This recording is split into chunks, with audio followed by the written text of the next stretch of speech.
ሰላም የተከበራችሁ ተመልካቾቻችን የአማራ ሚዲያ ኮርፖሬሽን ከአልማኮን ጋር በጋራ ወደናንተ የሚያደርሰው ልዩ መሰናዷችንን ጀምረናል። ዛሬ በሚኖረን ቆይታ እንግዲህ አልማኮን ማን ነው ምንድነውና ሌሎች ተያያዥ ጉዳዮችን ወደናንተ ያደረሰን አብረናችሁ ቆይታ እናደርጋለን። እዚህ ስቱዲዮ እንግዲህ የአልማኮን ከፍተኛ የሥራ ኃላፊዎች ተገኝተዋል። አቶ ሰጧል ደሳለኝ የአልማኮን ዋና ስራ አስፈጻሚ፣ አቶ ጌቴ ሙላት የአልማኮን የሪል ስቴት እና የግንባታ ግብአት ምርትና አቅርቦት ዘርፍ ምክትል ዋና ስራ አስፈጻሚ፣ አቶ አለህኝ ጓዴ የአልማኮን የሀብት ስራ አመራር ዘርፍ ምክትል ዋና ስራ አስፈጻሚ፣ አቶ አስራት ሸባባው የአልማኮን የኮንስትራክሽንና ኮንትራት አስተዳደር ዘርፍ ምክትል ዋና ስራ አስፈጻሚ። እነዚህ እንግዶቻችን እንግዲህ እዚህ ተገኝተው በመናነሳቸው ጉዳዮች ዙሪያ ሀሳባቸውን ሊሰጡን እዚህ ስለተገኙ እንግዶች እጅግ አድርጌ አመሰግናለሁ። መልካም እንግዲህ አልማኮን በቅርቡ ራሱን ለማስተዋወቅ አዲስ እንቅስቃሴ ውስጥ ሆኖ እንደ አዲስ እንደመወለድ በሚመስል መልኩ ለህዝቡ ደርሷልና እዚህ ድረስ ስለደረሰ አልማኮን በቅድሚያ እንኳን ደስ ያላችሁ ማለት እወዳለሁ። ወደ ጥያቄዎቼ ስገባ የመጀመሪያውን ጥያቄ ላቶ ሰጧል አንሳ። አልማኮንን እንግዲህ ማን ነው የሚለውን ጉዳይ ብናነሳ መልካም ነውና አልማኮን ማን ነው ከሚለው እስኪ እንጀምር። አመሰግናለሁ። አልማኮን መሰረቱ አማራ ልማት ማህበር ነው። አልማኮን በ2005 ዓመተ ምህረት በአማራ ልማት ማህበር የቢዝነስ ተቋም ሆኖ የተመሰረተ ነው። በተለይም ደግሞ በኮንስትራክሽን ዘርፉ እንዲሰራ የተመሰረተ ነው፣ የተቋቋመ ነው። እንግዲህ ይሄ ሰፋ ያለ ምክንያት አለው። አንደኛው ምክንያት አማራ ልማት ማህበር በትምህርት፣ በጤና፣ በስራ እድል ፈጠራ ዘርፎች እንግዲህ በክልሉ ትልቅ ስራ የሚሰራ የመንግስት ልማቶችን የህዝቡን የልማት ክፍተት ለመሙላት ሰፊ ስራ እየሰራ ያለ ነው። ስለዚህ በተለይም ከህብረተሰቡ ሀብት ሰብስቦ መልሶ ለህብረተሰቡ ልማት የሚሰራ ነው። ከተለያዩ ዓለም አቀፍ ተቋማት ጋር ሀብት በመሰብሰብ እንደዚሁ ሰፊ ሀብት በመሰብሰብ ለክልሉ ህዝብና መንግስት ድጋፍ በማድረግ ክፍተቶች የልማት ክፍተቶችን በሙላት ሰፊ ስራ እየሰራ ይገኛል። ስለዚህ ይሄንን ዓላማውን የበለጠ በተለይ የገቢ መሰረቱን የበለጠ ለማስፋት የተለያዩ የቢዝነስ ተቋሞችን አቋቁሞ እየሰራ ነው ያለው። ከነዚህ የቢዝነስ ተቋማት መካከል አልማኮን አንዱ ነው። አልማኮን እንግዲህ አንደኛው አልማ ለሚሰራቸው የግንባታ ፕሮጀክቶችን የጤና፣ የትምህርት፣ የስራ እድል ፈጠራ እና የተለያዩ ማህበራዊ አገልግሎቶች ግንባታዎችን በራሱ ተቋም ገንብቶ በጥራት ገንብቶ በወቅቱ ገንብቶ ለህብረተሰቡ ተጠቃሚነት ለማድረስ ታሳቢ ተደርጎ ነው የተቋቋመው። ሁለተኛው ደግሞ አልማኮን በኮንስትራክሽን ኢንዱስትሪው ዘርፍ ትልቅ የገበያ ድርሻ ኑሮት ሰፊ የልማት ሀብት አመንጭቶ መልሶ ለአልማ የማህበራዊ ልማት አልማ ለተቋቋመበት ዓላማ የልማት ሀብት ለማመንጨት ታሳቢ ተደርጎ የተቋቋመ ነው። ስለዚህ አልማኮን አሁን ደግሞ አስፍቶ ያንን ሀሳቡን በኮንስትራክሽን ዘርፍ ብቻ ሳይሆን በሪል ስቴትም በግንባታ ግብአት ምርትን ተጨማሪ ፕሮዳክት ተጨማሪ አገልግሎት ይዞ ለህብረተሰቡ ይዞ መጥቷል። ፈቃድ አግኝቶ የተለያዩ ስራዎችን እየሰራ ይገኛል። ባጭሩ አልማኮን ይሄን ይመስላል። መልካም እንግዲህ አልማኮን ምስረታውን 2005 አድርጎ እስካሁን ድረስ በቆየባቸው የተወሰኑ አመታት በርካታ እንቅስቃሴዎችን ይሰራል። በእነዚህ እንቅስቃሴዎች ውስጥ ደግሞ እንግዲህ በመንገድ ውስጥ ተግዳሮቶች ይኖራሉ፣ ስኬቶች ይኖራሉና እንደው አቶ ጌቴ አልማኮን እስካሁን በተጓዘበት መንገድ የነበሩት ስኬቶችና ተግዳሮቶች ምንድናቸው የሚለውን ብናነሳ ደስ ይለኛል። እሺ አመሰግናለሁ። አልማኮን ቀደም ሲል ዋና ስራ አስፈጻሚያችን እንደገለጹት ትልቅ ዓላማ ይዞ የተቋቋመ ነው። በ12 አመታት ጉዞ ውስጥ ያሳለፋቸውን በሶስት ከፍሎ ማየት ይቻላል። አንደኛው ከምስረታው 2005 እስከ 2008 ድረስ ያሉት ጊዜያት ናቸው። እዚህ ጊዜያት ከተመሰረተ ጀምሮ ፕሮጀክቶችን በጥራት በመፈጸም በጊዜ ለደንበኞች ሰርቶ በማስረከብ ጥሩ በሚባል ደረጃ ስኬታማ የነበረባቸው አመታት ናቸው። ከዚህ አንጻር ጥሩ ሊባል የሚችል መሰረት ጥሏል ማለት ይቻላል። በተለይም የአልማን ፕሮጀክቶች በመፈጸም የሌሎች ደንበኞች ፕሮጀክቶች በመፈጸም በጣም በርካታ ፕሮጀክቶችን በስፋት ይዞ አከናውኗል ማለት ነው። ይሄ በተገለጹት ዓመታት ውስጥ ያለ ነው። ሁለተኛው ምዕራፍ ከ2009 እስከ 2015 ያለው ነው። ይሄ ብዙ ተግዳሮቶች የገጠሙበት ዘመን ተብሎ ሊወሰድ የሚችል ነው። ከ2009 ጀምሮ በተለይም በፕሮጀክት ማኔጅመንት ፈተናዎች ገጥመውታል። ብዙ ማነቆዎች መፈታት የነበረባቸው ማነቆዎች፣ ስትራቴጂያዊ ምላሽ ሊሰጣቸው የሚገቡ ችግሮች ገጥመውታል። በተለይም የፕሮጀክት ማኔጅመንቱ ከታይም አንጻር በጣም ችግር ውስጥ የገባበት ወቅት ነበር ማለት ነው። ስለዚህ ይሄ የፈተና ወይም የተግዳሮት ጊዜ ተብሎ ሊወሰድ የሚችል ነው። እነዚህን ጊዜያት ላይ የገጠሙትን ማነቆች ወይም ችግሮች ለመፍታት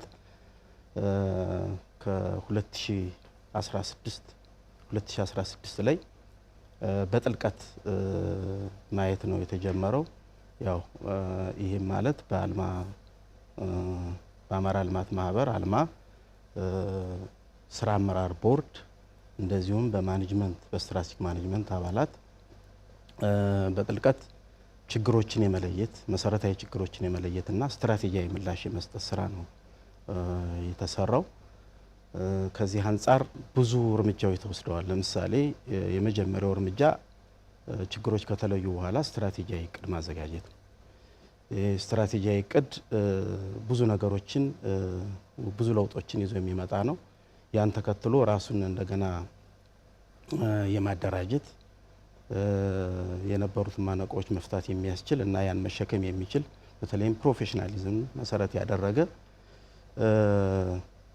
ምንድነው አደረጃጀት የመፍጠር ስራ ነው የተሰራው።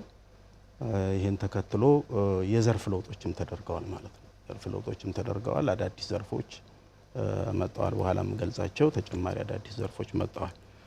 ስለዚህ እርምጃዎች በጥልቀት የታዩበት ነው ሲባል ፕሮፌሽናሊዝምን መሰረት ያደረገ ነው ሲባል በኮንስትራክሽን ዘርፉ ከፍተኛ ልምድ ያላቸው ተቋማት እና በቮለንተሪዝም በአልማን በስራ አመራር ቦርድም ለረጅም ጊዜ ያገለገሉ አልማ ላይ ያሉ አመራሮች በጥልቀት ያዩበት እና በደንብ ጥልቀት ያለው ምላሽ የተሰጠበት ነበር ማለት ነው። ስለዚህ ይሄን ተከትሎ የተወሰዱ እንትኖች አሉ። ወደ ለውጥ የመግባት የለውጥ ጉዞ የተጀመረበት ሁኔታ ነው ያለው። ከአደረጃጀቱ ቀጥሎ ሌሎች ስትራቴጂዎች ተነድፈዋል። ለምሳሌ የማርኬቲንግ ስትራቴጂ፣ የብራንዲንግ ስትራቴጂ እንደዚሁም ደግሞ የፐርፎርማንስ ፖሊሲ የመሳሰሉት እርምጃዎች ተወስደዋል ማለት ነው። ስለዚህ ወደ ለውጥ መግባት የሚያስችል ስራ የተሰራበት ነው። 2016 ከዚያ ከገጥሞት ከነበረው መንቀሳቀስ ካላስቻለው ማነቆ ውስጥ ወጥቶ ወደ ለውጥ ጉዞ እንዲገባ ያስቻለ ነበር 2016 ማለት ነው። 2017 የ2016ን ቅድመ ዝግጅት ወይም እነዚህን እርምጃዎች በመሰረት በማድረግ ወደ ተግባር የገባበት ነው።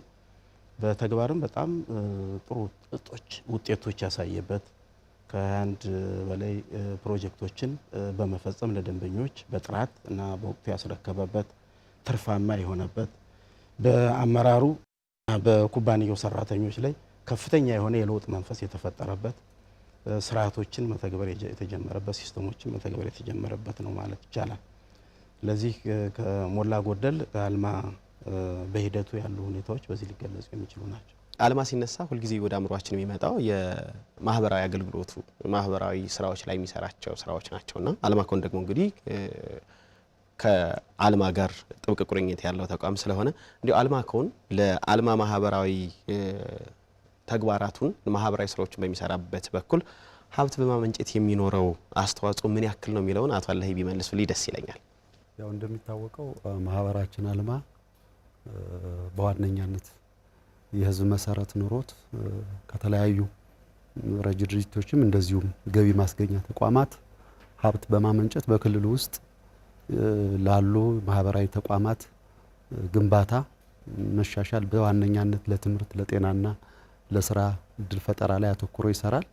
እንግዲህ እነዚህን ሰፊ መሰረታዊ ችግር ያለባቸው አጠቃላይ ግንባታዎች በከፋ ሁኔታ ላይ የሚገኙ ካለው የትምህርት ግብአት ፍላጎት አኳያ መሰረታዊ እና ሰፊ ችግር ያለባቸው ብዙ የቅድመ አንደኛ እንደዚሁም የመጀመሪያ ደረጃ ትምህርት ቤቶች፣ ሁለተኛ ደረጃ ትምህርት ቤቶች አሉ እንደ ክልል። እነዚህም በማሻሻል የጤና ተቋማትን በማሻሻል ረገድ ሰፊ ሀብት ያስፈልጋል።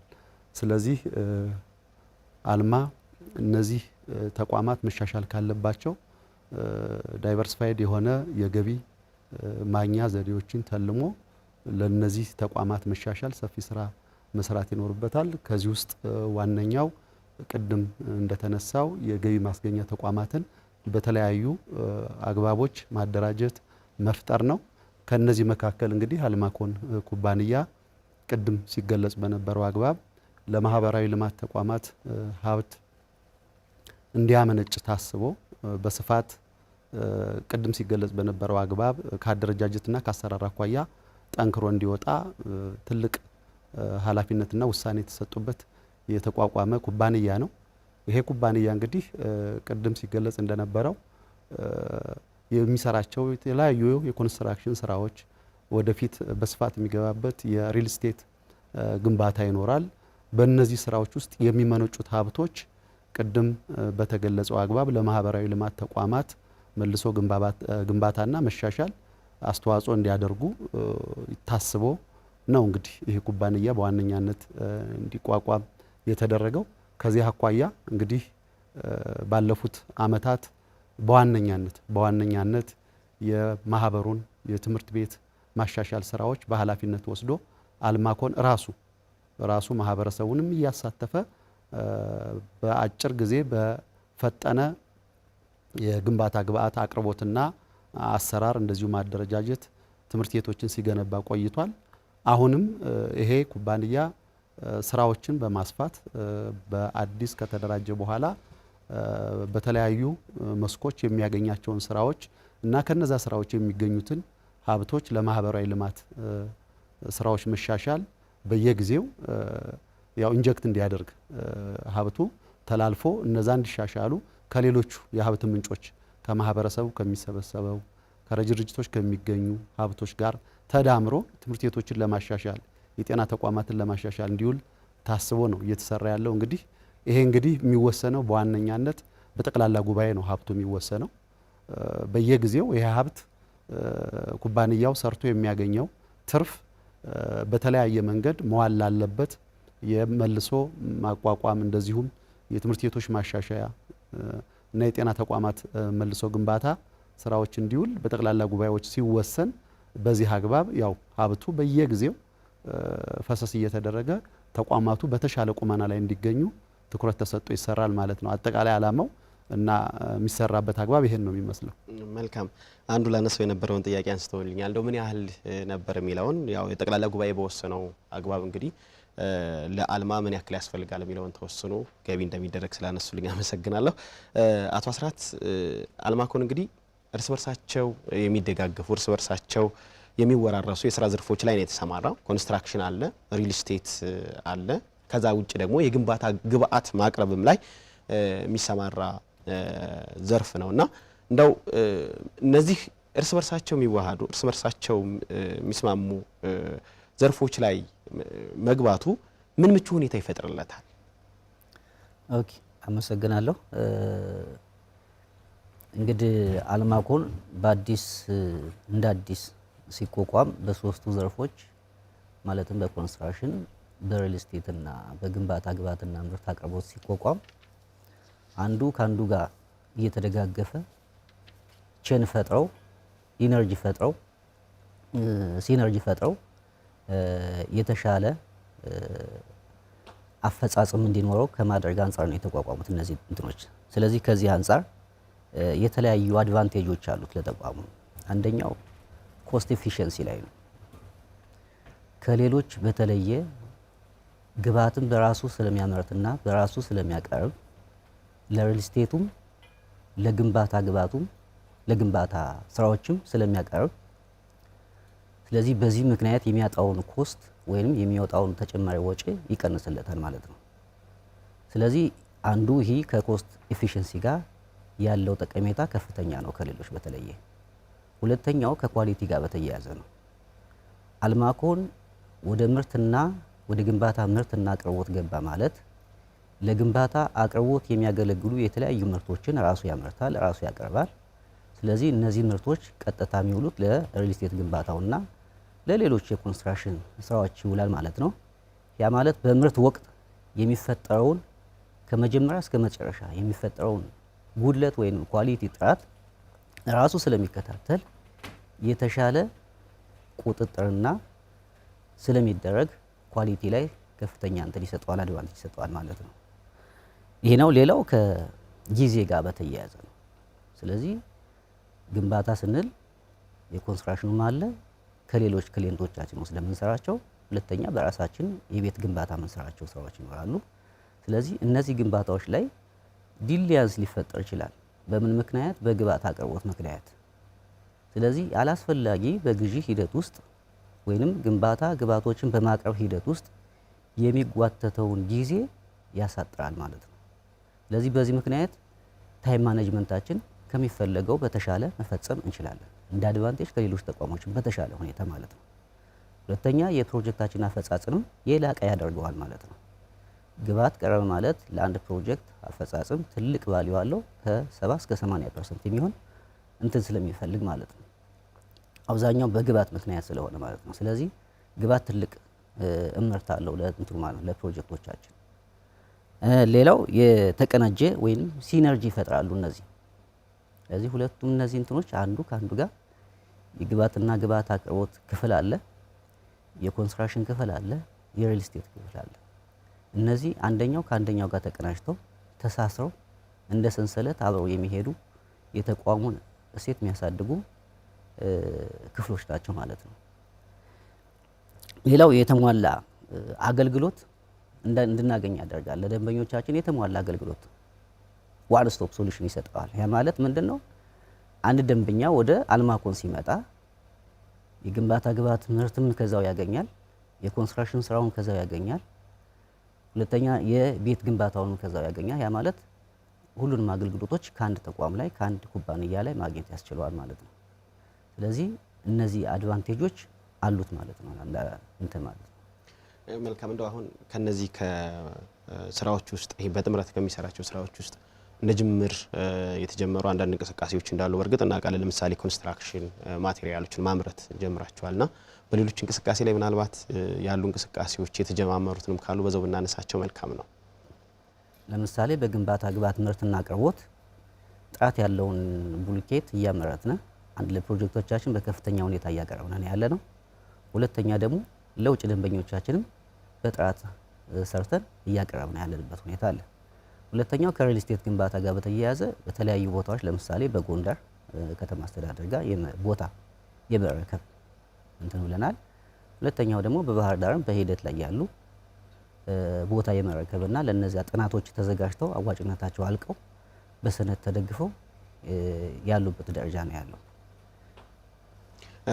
አሁን ላይ እንግዲህ ሲያነሱልኝ እኔ የተረዳሁት የነበረው ለራሳችሁ ግንባታ የሚሆነውን ብቻ ማቴሪያሎች እንደምታመርቱ ነበርና ስለዚህ ከናንተ ውጭም የናንተን ምርት ፈልጎ የሚመጣ የኮንስትራክሽን ግብአቶችን የምታመርቷቸውን ሽያጭም ትሰራላችሁ ማለት ነው? አዎ። ያ ማለት ምንድነው? የግንባታ ግብአት ምርትና አቅርቦት ስንል አንደኛ ለራሳችን ፍጆታ፣ ሁለተኛ ለውጭ ደንበኞች ከምናቀርባቸው በዋናነት አሁን እያቀረብን ያለ ነው የቡልኬት ምርት ነው። ሁለተኛ ሲሚንቶ ቀጥታ ከፋብሪካዎች አምጥቶ የማከፋፈልና ለደንበኞች የማድረስ። ሌላው ብረትም በተመሳሳይ ከፋብሪካ የመውሰድና የማምጣትና የማከፋፈል ስራዎች እንሰራለን ማለት ነው። መልካም። እንግዲህ ወደ አቶ ጌቴ ልመጣ ነው። ከሌሎች የኮንስትራክሽን ካምፓኒዎች አልማኮንን ምን ይለየዋል የሚለውን ነገር ማንሳት ይኖርብናል። ለማህበረሰቡስ ምን አይነት ጠቀሜታዎችን ይዞ የመጣ ነው አልማኮን? አልማኮን ከሌሎች ኮንስትራክሽን ካምፓኒዎች ከሚለዩት መሰረታዊ ነገሮች አንዱ ቅድም አቶ አለኝ በስፋት እንደተገለጸው የሚያመነጨው ሀብት ለምን ይውላል የሚለውን ያው በዋና ስራ አስፈጻሚዎችም እንደተገለጸው ይሄ አልማኮን የአልማ ነው። አልማ ደግሞ በተለይም በማህበራዊ ልማት ዘርፎች ሜምበርሺፕ ቤዝድ ሆኖ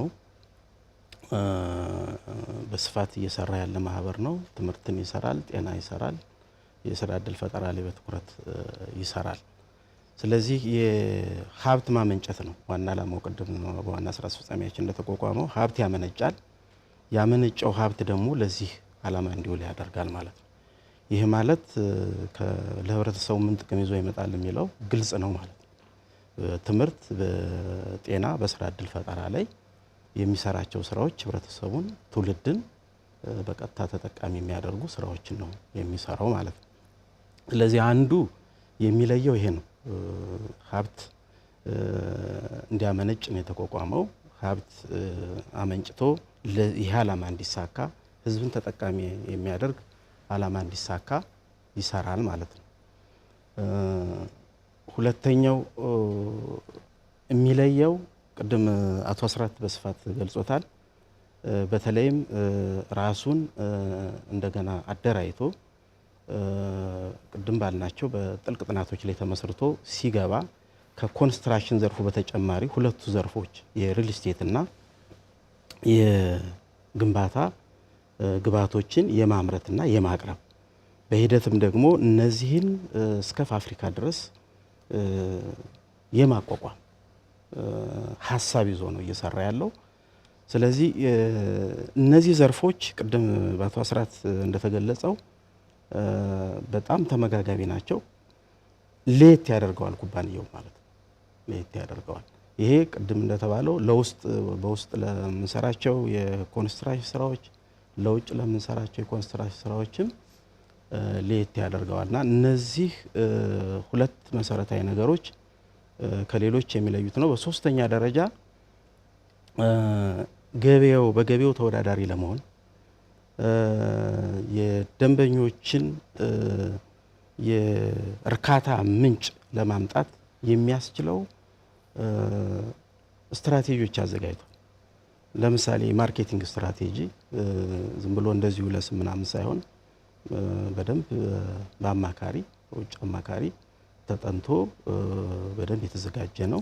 የፐርፎርማንስ ላይ ያለውን የካምፓኒውን የአመራሩን የሰራተኛውን ፐርፎርማንስ ላይ ያለውን ለመጨመር እና አጠቃላይ የፐርፎርማንስ ማኔጅመንቱን ለመቀየር የፐርፎርማንስ ፖሊሲ እንደዚሁ በውጭ አማካሪ ተጠንቷል ማለት ነው።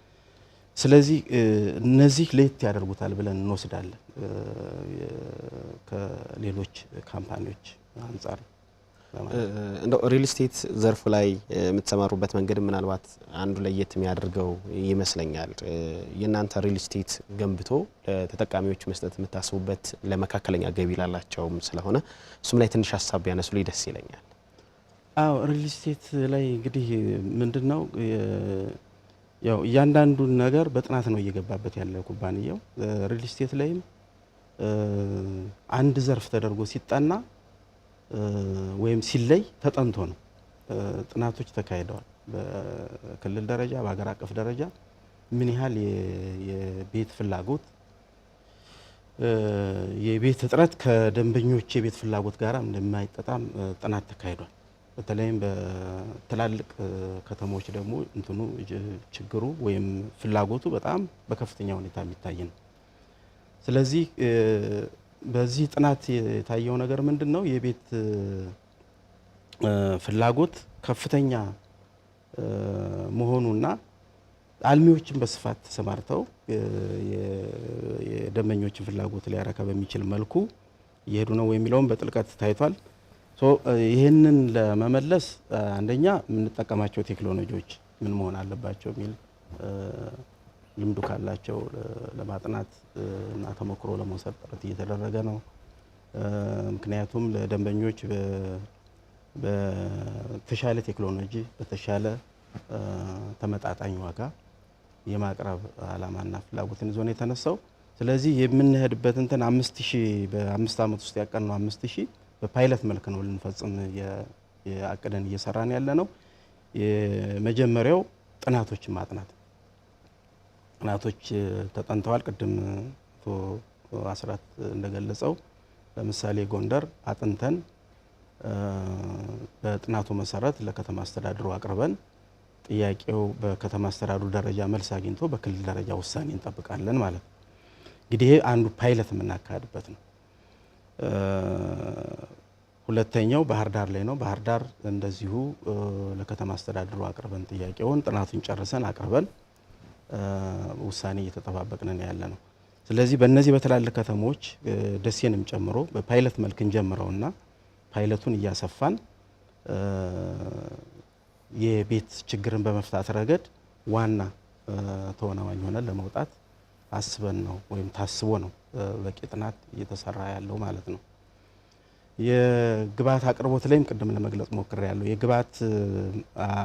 የግንባታ ግብዓት አቅርቦቶችን በተመለከተ ጋፑ ሰፊ ነው። ለምሳሌ አንዱ የአልሙኒየም እና የብረት አቅርቦት ነው። አልሙኒየምን ደረጃ በደረጃ እናሳድጋለን ብለን ነው ሀሳብ ይዘን እየሰራን ያለ ነው። የመጀመሪያው እየገጠምን ነው። የራሳችንን አቅርቦቱን እያቀረብን የራሳችንን ፕሮጀክቶች ለውጭም ፍላጎት ጭምር ተመጋጋቢ ነው እንዳልነው አመጋግበን ለመስራት እየሞከርን ነው። ከውጭ ለማስመጣት ጥናቱን ጨርሰናል።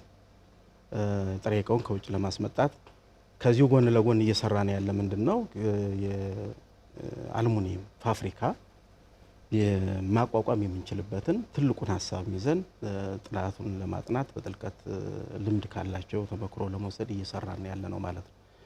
ስለዚህ ይሄ የማምረት እና የማቅረብ ሲባል እያንዳንዱ ዘርፍ ደረጃውን ቀስ በቀስ እያሳደግ የምንሄድበት ነው። ለምሳሌ የጠጠር አቅርቦት በኮንስትራክሽን ዘርፍ ውስጥ ከፍተኛ የሆነ ፍላጎት ያለው ነው። ይህንን በተመለከተም ዘመናዊ የሆነ ክሬሽን ለመትከል ጥናቱን ጨርሰን ሁሉን ነገር እንትን አድርገን የቦታ ሁኔታ እያመቻቸን ያለ ነው ማለት ነው። ስለዚህ የብሎኬት ያው እየሰራን ነው። ይሄንን ደግሞ በዘመናዊ ማሽኖች ለማሳደግ አቅደን በስትራቴጂ ማኔጅመንት ውሳኔዎች እየወሰን እየሄድንበት ነው ያለ ነው። ስለዚህ እያንዳንዱ የምንሰራው ስራ እነዚህ አዳዲስ የተጨመሩ ዘርፎችም ስቴፕ ባይ ስቴፕ ወደ ከፍተኛ ደረጃ የሚያድጉ ሆነው እየተሰራ ነው ማለት ነው። አመሰግናለሁ። እንግዲህ በቅርቡ ብራንድ ቀርጻችሁ ብራንዳችሁን የማስተዋወቅ እንግዲህ ከጀርባችን የምናየውን እንቅስቃሴ ላይ ነበራችሁና እንደው አቶ ሰጥቷል የብራንድ ስትራቴጂ ቀርጾ ለመተግበር እንደመነሻ ምክንያት የሆነው ነገር ምን ነበር የሚለውን ብናነሳ ደስ ይለኛል። ኦኬ አመሰግናለሁ። እንግዲህ ብራንድ ስትራቴጂ ለመቅረጽ ያስፈለገበት ምክንያት ሶስት ዋና ዋና ምክንያቶች አሉ። አንደኛው የኮንስትራክሽን ኢንዱስትሪው እጅግ በጣም ዳይናሚክ የሆነ ሴክተር ነው። በጣም ውስብስብ የገበያ ኩነቶች የበዙበት በጣም ጠንካራ የሆኑ የተወዳዳሪዎች ያሉበት እና ብዙ ውጣ ውረድ ያለበት ዘርፍ ነው። ስለዚህ ይህንን ዘርፍ የሚመጥን አደረጃጀት በዚህ ኮንስትራክሽን ኢንዱስትሪ ውስጥ ለመቆየት ትርፋማ ለመሆን ተወዳዳሪ ለመሆን ይህንን ሴክተር የሚመጥን አደረጃጀት ያስፈልጋል። ይህንን የሚመጥን ብራንድ ይዞ መቅረብ ይጠይቃል። ስለዚህ አልማኮን በዚህ ሌብል ቀደም ሲል ሲሰራበት ከነበረው ማንነቱ በበለጠ ራሱን እንደገና አደራጅቶ ራሱን ሪብራንድ አድርጎ መቅረብ የግድ ነው። ይሄ አንዱ አስገዳጅ ሁኔታና ምክንያት ነው። ሁለተኛው የኮንስትራክሽን ኢንዱስትሪው ቀልጣፋነትን ይጠይቃል፣ ዘመናዊነትን ይጠይቃል። እዛ ሴክተር ውስጥ ለመቆየት ትርፋማ ለመሆን ተወዳዳሪ ለመሆን ቀልጣፋ የሆነ አደረጃጀት ዘመናዊ የሆነ አሰራሮችን የሚከተል ተቋም መሆንን ይጠይቃል እና በተለይም አሁን ይሄ ቀልጣፋነት የሚባለው ቅድም ሲገለጽ እንደነበረው በኮንስትራክሽን ዘርፍ፣ በሪል ስቴት ዘርፍ፣ በግንባታ ግብአት ምርት ዘርፍ ራሳችን በማደራጀት ሁሉንም አገልግሎቶች በአንድ ላይ ተደራሽ ለማድረግ ቀልጣፋነቱን የበለጠ በፍጥነት በጥራት ለህብረተሰቡ ተደራሽ ለመሆን የሚያስችል አደረጃጀት ፈጥረናል። ይህንን ምላሽ ሰጥተናል። የዘመናዊነት የሚለው በተለይ ፕሮጀክት ማኔጅመንት ላይ አዳዲስ አሰራሮችን አዳዲስ ቴክኖሎጂዎች ዘመኑ ያፈራቸውን ቴክኖሎጂዎች አሰራሮች መጠቀምን ይጠይቃል። ይህንንም ለመስራት ያው ለውጡን ከ2017 ጀምረን እየሰራን እየተገበርን ያለ ነው። ስለዚህ ሴክተሩ ዘመናዊነትን ቀልጣፋነትን ስለሚጠይቅና ይህንን አልማኮን አሟልቶ መገኘት ስላለበት ነው ሁለተኛው። ሶስተኛውና ዋነኛው አስፈላጊነት የአማራ ልማት ማህበር ፍላጎት ነው። አማራ ልማት ማህበር በክልላችን እንግዲህ በሰብአዊ ሀብት ልማት ላይ ከፍተኛ ስራ እየሰራ ያለ ነው። እንግዲህ ትምህርት ስንል፣ ጤና ስንል፣ የስራ እድል ፈጠራ ስንል እንግዲህ በተለይ አዲሱ ትውልድ ላይ መስራት አለብኝ ብሎ ሰፊ የሆነ የሂውማን ካፒታል ላይ ሰፊ የሆነ ስራ እየሰራ ህብረተሰቡም መንግስትም ከፍተኛ ድጋፍ እያደረገለት ብዙ አባላቶችን አፍርቶ ዓለም አቀፍ ድርጅቶችን ከጎን አድርጎ እየሰራ ነው። በተጨማሪ ደግሞ አሁን በስፋት እየገባበት ያለው የገቢ ማስገኛ ተቋማትን ሰፊ ሀብት አመንጭተው ለዚህ ዓላማ እንዲውል ሀብት እንዲያመነጩ እየሰራ ነው ያለው። ስለዚህ ቀደም ሲል ከነበረበት ሁኔታ አልማኮን ሰፊ የልማት ሀብት ማመንጨት መቻል አለበት። ሰፊ የልማት ሀብት አመንጭቶ ደግሞ መልሶ ሪኢንቨስት የሚያደርግበት ለአልማ ፈሰስ የሚያደርግበት እና ለትምህርት ለጤና የስራ እድል ፈጠራ ስራዎች ላይ የማህበራዊ ልማት ስራዎች ላይ የሚሳተፍበትን ሰፊ አቅም ለመፍጠር ታሳቢ ተደርጎ ነው ሪብራንድ የማድረግ አስፈላጊነት እነዚህ ናቸው። በዚህ ምክንያት እንግዲህ የአንደኛውና ዋነኛው የንግድ ዓላማችንን እኒህን ሀሳቦች ዓላማዎች ምክንያቶች ይዘን የንግድ ዓላማዎቻችንን ማሳካት እንችላለን ነው። በተለይም ደግሞ የገበያ ድርሻን በማስፋት ረገድ እነዚህ ዓላማዎች ሰፊ እንትኖች ይኖራቸዋል የሪብራንድ ማድረጉ። ሁለተኛው ደግሞ በደንበኞች ዘንድ ታማኝነትን ማትረፍ እና ይህንን ዓላማ አድርጎ መስራት ነው። ስለዚህ በዚህ ምክንያት የብራንድ ትውውቅ ስራችንን የብራንድ አዌርነስ ስራችን በስፋት ጀምረነዋል አሁን። ሁለተኛው ደግሞ የብራንድ እይታን ተጋላጭነት የማስፋት ስራ ነው። ይሄ ብራንድ ቪዚቢሊቲ የሚባለው ነገር በተለያዩ የግንኙነት አግባቦች በሬዲዮ፣ በቴሌቪዥን፣ በተለያየ ኢቨንቶች፣ በሬዲዮ፣ በሶሻል ሚዲያ ጭምር ራሱን እያስተዋወቀ ይገኛል። ስለዚህ አንዱ የንግድ ዓላማውን የገበያ ድርሻውን ለማስፋት፣ ሁለተኛም በደንበኞቹ ዘንድ ታማኝነትን እውቅናን እንዲያተርፍ ተደርጎ እየተሰራ ነው ያለው። ሁለተኛው ያው ኮሚኒኬሽን ሰፊ የሆነ ኮሚኒኬሽን ይጠይቃል ስራው። ይሄ ተግባቦት ስራን ያው ጀምረነዋል። እሱንም እንደዚሁ ይህንንም ዓላማ ለማሳካት ነው።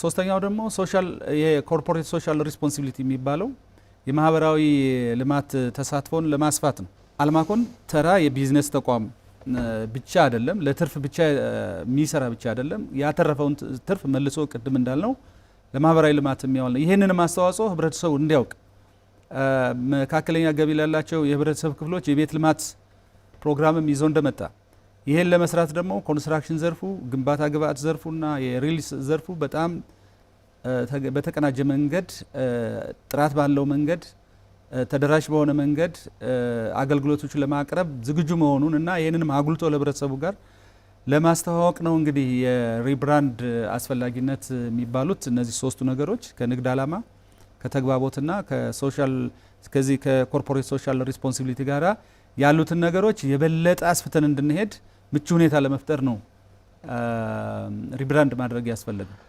እንደ አቶ አለኸኝ ይሄ የሪብራንድ የማድረግ ወይም ደግሞ አዲሱን ብራንድ የማስተዋወቅ ሂደቱ ምን ይመስል ነበር የሚለውን እስኪ እናንሳ። ቅድም ሲገለጽ በነበረው ዋነኛ ምክንያት ደንበኞቻችን ተገቢው ግንዛቤ ጨብጠው በምክንያታዊነት ላይ የተመሰረተ ቀረቤታ ኑሯቸው በዚህ አግባብ ኩባንያው አልማኮን የሚያገኘውን ትርፍ ለማህበራዊ ልማት መልሶ ግንባታ እንደሚያውል አውቀው ቁጥር አንድ ተመራጭ ያደርጉት ዘንድ በማሰብ በቅድ ተመስርቶ ረዘም ላለ ጊዜ ፋይናንስ ጊዜ እና የሰው ኃይል ተመድቦበት ሲሰራ የቆየ ነው። ይሄም ስራ በዋነኛነት በአማካሪ ድርጅቶች ሙሉ ተሳትፎ ተገቢው ለሚመለከታቸው አካላት በየጊዜው ግንዛቤ እና ስልጠናዎችን እየሰጡ አስፈላጊ ግብአቶችን በጋራ በሚፈለገው መጠንና ጥራት ዝግጅት ተደርጎባቸው በዚህ አግባብ ስራው ሲሰራ ቆይቷል። መጨረሻ ላይ እንግዲህ ስራውን ወደ ደንበኞቻችን በዋነኛነት ተደራሽ ለማድረግ አስፈላጊ የሚባሉ የኤሌክትሮኒክስ ሚዲያና ሌሎችን ማህበረሰቡንም የምናገኝባቸውን የኮሚኒኬሽን አውታሮች የምንጠቀምበትን ስርዓት በሚመለከታቸው አማካሪ ድርጅቶች ተሳትፎ መርጠን ሰፊ ቅድመ ዝግጅት አድርገን ያው እንዳያችሁት ባለፈው ያከናወንበት ሁኔታ አለ። በዚህ ላይ እንግዲህ የለየናቸው ወሳኝ ባለድርሻ አካላት ተሳትፈውበታል። እነዚህ ወሳኝ ባለድርሻ አካላት የተሳተፉበት መንገድም ያው ኩባንያውን ዓላማ የሚጋሩ እና ተገቢውን ትኩረት ሰጠው የሚደግፉ ስለመሆናቸው በስፋት ታምኖባቸው የተለዩ አካላት በሚጠበቀው መጠን ተገኝተዋል። በእርግጥ በጊዜው ተደራራቢ ፕሮግራሞች ነበሩ። ነገር ግን ያው የኩባንያውን ዓላማና የተሄደበት የቅድመ ዝግጅት ትልቁን ድርሻ ስለነበረው ጊዜ ሰጠው ተገኝተዋል። እንግዲህ መገኘታቸው ብቻ አይደለም፣ የተለያዩ ሚዲያዎችን ጋብዘናል። ከነዚህ ሚዲያዎች ሰፊ የሆነ የሚዲያ ሽፋን እንዲያገኝ ተደርጓል። ከዚህ በተጨማሪ በተለያዩ ፕላትፎርሞችም ለማህበረሰቡ ተደራሽ እንዲሆን ሰፊ ስራ ተሰርቷል። አሁንም ይሄ ስራ በቀጣይ አንድ አመት የሚቀጥል ነው። የአንድ ወቅት ኩነቱ ነው፣ የሚቆም ነገር አይደለም። በተከታታይ ለአንድ አመት የሚዲያ እና ኮሚኒኬሽን ስራው በተለይ የኩባንያውን ሪብራንዲንግ ስራ ለማስተዋወቅና ሰፊ የሆነ ግንዛቤ መፍጠር ስራ ወሳኝ ባለድርሻዎች ከኛ ጋር በቀጣይ ቁልፍ ድርሻ ኑሯቸው የምናመነጨው ሀብት ለማህበረሰቡ አገልግሎት ለሚውሉ ተቋማት ማስፋፊያ መልሶ ግንባታ እንደሚውል አውቀው ተመራጭ እንዲያደርጉና በማሰብ እኛ ጋር እንዲሰሩ ተገቢውን ግንዛቤ ለማስጨበጥ ሰፊ እድል ይፈጥራል ብለን እናምናለን። በዚህ አግባብ እንግዲህ በእኛ በኩል በምንፈልገው መጠን ተሳክቷል ብለን ነው የምንወስደው። መልካም። እንደው እዚህ ጉዳይ ጋር አቶ ጌቴ ትንሽ ሀሳብ ቢጨምሩኝ ደስ ይለኛል። ሁላችሁም ባለ ጉዳይ ስለሆናችሁና ይሄን ጉዳይ በደንብ ብናነሳው ጥሩ ነው ብዬ አስባለሁና እንደው የማስተዋወቅ ሂደቱም ሰፋ ያለ ጊዜ የሚወሰደ ስለነበር ብዙ ስራ የተሰሩበት ስለነበር እንደው አቶ ጌቴ ምናልባት በማስተዋወቅ ሂደት ውስጥ የነበሩ እንቅስቃሴዎች ምን እንደሚመስሉ እርስዎ ደግሞ ትንሽ ሀሳብ ቢጨምሩኝ ደስ ይለኛል። የብራንዲንግ ትውውቅ ፕሮግራም ሰፊ ቅድመ ዝግጅት ተደርጎበት እየተሰራ የነበረ ነው። አብይ ኮሚቴ በዋና ስራ አስፈጻሚ ተጠሪ የሆነ አብይ ኮሚቴ እንደዚሁም ንዑሳን ኮሚቴዎች ወደ 5 የሚሆኑ ንዑሳን ኮሚቴዎች በአልማኮም በኩል እንደገና አሚኮ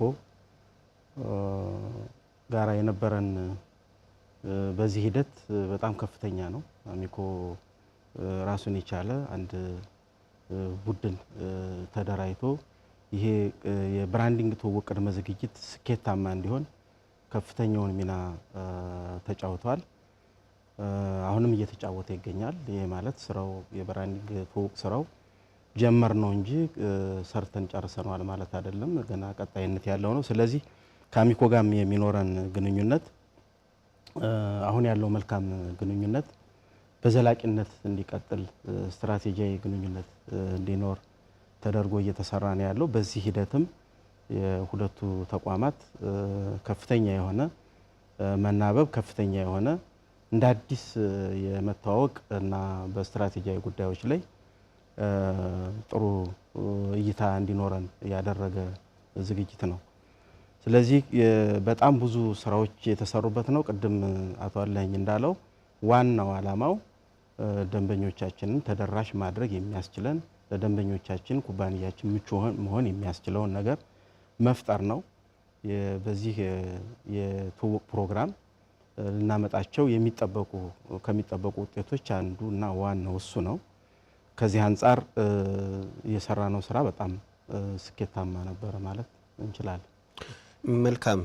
አቶ አስራት እንግዲህ የሪብራንድ ስራ ሲሰራ ብዙ ዓላማ ብዙ ጉዳዮች ታስበውለት ነው የሚሰራውና እንደው የብራንድ ማንነት ትውውቅ ፕሮግራሙ የአልማኮንን የወደፊት ትልሙን እና ደግሞ የዛሬን ጥንካሬውን ማሳየት በኩል ምን ያክል ውጤታማ ነበር? ኦኬ፣ አመሰግናለሁ። እንግዲህ በዚህ በብራንድ ትውውቁ ወቅት ብዙ እንግዶች ተጠርተዋል። ያ ማለት ከፍተኛ የመንግስት ኃላፊዎች እና ሌሎች ባለድርሻ አካላትና የአልማኮን ደንበኞች ጥሪ ተደርጎላቸው ተገኝተው ታድመዋል። ስለዚህ ምንድነው አልማኮን ይህን የብራንድ ትውውቅ ሲያደርግ መጀመሪያ ላይ የነበረበት ድክመት አለ። በኋላ ደግሞ በስትራቴጂካዊ አደረጃጀት አንጻር የተለየ አሁን ያለበትን ጥንካሬ የሚያሳይ አለ እና የነገ ትልሙን ደግሞ ምን እንደሚመስል ለማሳየት ውጤታማ ነበር ማለት ይቻላል የነበረው የብራንድ ትውውቅ። ስለዚህ ከዚህ አንጻር የዛሬ ጥንካሬ ለማሳየት ረገድ ከፍተኛ እንትን ተሰርቷል ብዬ አስባለሁ በወቅቱ። ያ ማለት ምንድነው የአልማኮን አቅሙ ምን እንደሚመስል አሁን ያለው የአልማኮን አቅም ምንድነው የሚለውን በትክክል አሳይተናል ብዬ አስባለሁ። ያ ማለት ምንድነው አልማኮን ከሌሎች በተለየ በሶስት ዘርፎች ተደራጅቶ እየሰራ እንደሆነ በቤት ግንባታ ስራ፣ በኮንስትራክሽን ስራና በግንባታ ግብዓት አቅርቦት። ያ ማለት የግንባታ ስራው ላይ ኤክሴልን እንዲያደርግ ያደርገዋል ብዬ አስባለሁና በዚህ ረገድ አቅሙን አሳይቷል። ስለዚህ የተሻለ አቅም የፈጠረ መሆኑን አሳይቷል ብዬ አስባለሁ። ሁለተኛው አመኔታ፣ በደንበኞች ላይ አመኔታን የፈጠረ ያ ማለት ከጥራትም ከታይምም አንጻር ከጥራት አንጻር ስናል የግንባታ የሚውሉ ግብዓቶችን ራሱ አቅርቦ ስለሚሰራ በግንባታ ግብዓት አቅርቦት መካከል የሚፈጠር መጓተት እንደማይኖር በደንበኞች ላይ አመኔታ ይፈጥራል። በዚህ ምክንያት ደግሞ የሚባክን ጊዜ ስለማይኖር በአጭር ጊዜ ውስጥ የግንባታ ስራዎችን አከናውኖ ለደንበኞች እንደሚያቀርብ አመኔታ ይፈጥራል ማለት ነው። ስለዚህ በደንበኞች ላይ ትልቅ አመኔታ ፈጥሯል ብዬ አስባለሁ። ሌላው ከባለቤትነት አልማኮን እንግዲህ ያው የራሱን ብራንድ ኢኩዊቲ ፈጥሮ ነው አዲስ ብራንድ አዘጋጅቶ ነው እዛ የቀረበውና በዚህም ትልቅ እንትን አለው ብዬ አስባለሁ። ሌላው የወደፊት ትልሙን በማሳየት ረገድ እንግዲህ የተለያዩ እንግዶች ናቸው የታደሙ፣ የተለያዩ ደንበኞች ታድመዋል። በዛ ደንበኞች ላይ ምንድነው ነገ የሚኖረውን ከፍተኛ የሆነ የገበያ ድርሻ እንዲኖረው ያደርጋል ብለን እናስባለን። ስለዚህ ነገ ከፍተኛ ፕሮጀክቶችን የማግኘት እድል ይኖረዋል። ሁለተኛ ከፍተኛ የሆነ የንግድ ትስስር ከሌሎች ተቋማት ጋር ይፈጥራል ብለን እናስባለን። ስለዚህ ትልቅ ድርሻ ነበረው ማለት ይቻላል እንግዲህ በዚህ በብራንድ ትውውቁ ላይ ማለት ነው። መልካም አቶ ሰጥቷል። ወደ እርስዎ ልምጣና ካለን ጊዜም አንጻር የመጨረሻ እናድርገው ይሄን ሀሳብ ለደንበኞቻችሁና ለባለድርሻ አካላት የምታስተላልፉት መልእክት ካለ በሱ እናጠቃል። አመሰግናለሁ። ውድ ደንበኞቻችን፣ አጋሮቻችን፣ አጠቃላይ ህብረተሰቡ የምናስተላልፈው መልእክት አልማኮን የመጀመሪያው ቀደም ሲል ሲሰራበት ከነበረው አሁን ሶስት ዘርፎች ላይ ተሰማርቶ ይሰራል። በኮንስትራክሽን፣ በሪል ስቴት ዘርፍና በግንባታ ግብዓት ምርት አቅርቦት ዘርፍ። እነዚህን ስራዎች በጥራት በታማኝነት የደንበኞችን ፍላጎት ማዕከል ባደረገ የተለያዩ ፈጠራዎችን ሙያዊ ስነ ምግባርን ባሟላ መንገድ እና ከእናንተ ጋር ተቀናይተን ለመስራት ዝግጁ ሆነን መጠናል። ይሄንን ቃላችንን እንጠብቃለን። አንደኛው ይሄ ነው። ሁለተኛው አልማኮን የእናንተ ነው። አልማን በአልማ የተቋቋመ ነው። አልማ የእናንተ ነው። አልማኮንም የእናንተ ነው። ስለዚህ ይህንን ተቋም ልክ እንደ አልማ አድርጋችሁ እንድታዩትና አልማን በምትደግፉት ልክ አልማኮንንም እንድትደግፉ ለማለት ነው። ሶስተኛው ራዕያችን ያው እናንተን ማገልገል ነው።